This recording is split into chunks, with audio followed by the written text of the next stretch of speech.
Hi, I'm Becky from Bright Morning. And what we find is that emotions are present in meetings, whether we like them or not. So learn how to do an emotions check in that's quick and effective, that ultimately facilitates team trust and focus. Onward. When emotions are unspoken, they can quietly shape the tone of a meeting. An emotional check in brings those undercurrents into the open and gives the group a shared starting point. Done well, this practice strengthens trust, reduces misunderstandings, and helps people focus on the work ahead.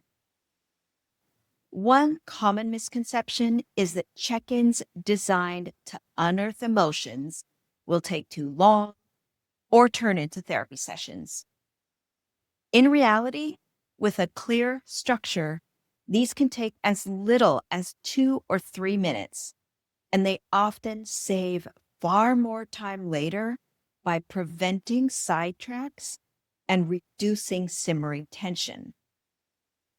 Here's a simple process from your facilitation guide for emotional check ins downloadable resource that you have for this section. Begin by framing the purpose.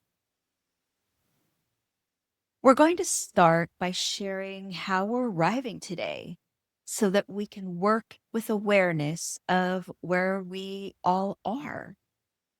And then offer a prompt, something like, what's one word to describe your current state of mind? Or what's one thing you're bringing into the room today? And then invite each person to share briefly without crosstalk or commentary. Once everyone has spoken, then thank the group and transition into the agenda. So you can adapt check ins to make them work in almost any setting.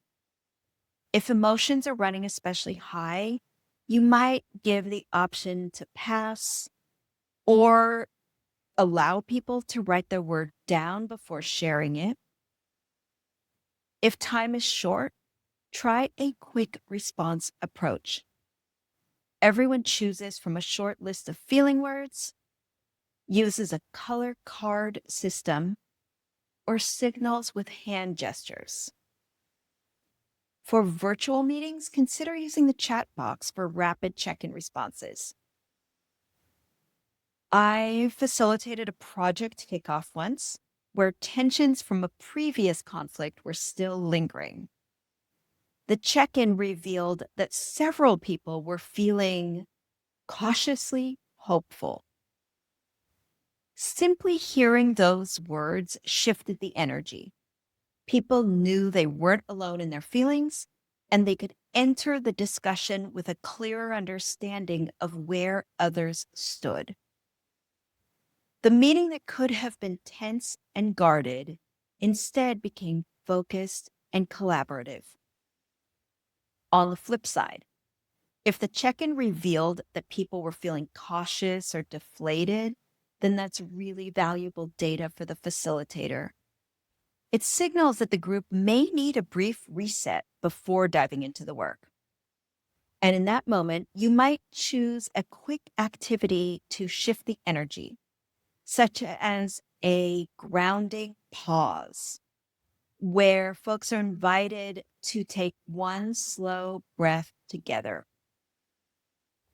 This type of simple collective pause can reset focus and lower tension. Or you could do a round of one word hope sharing, where everyone goes around and shares one word they hope to bring to the rest of the meeting. So they might share words like clarity, momentum, or curiosity. And this orients the group toward possibility. So these are interventions that take less than 1 minute, but they can help the team recharge so that they're ready to engage with more energy and focus.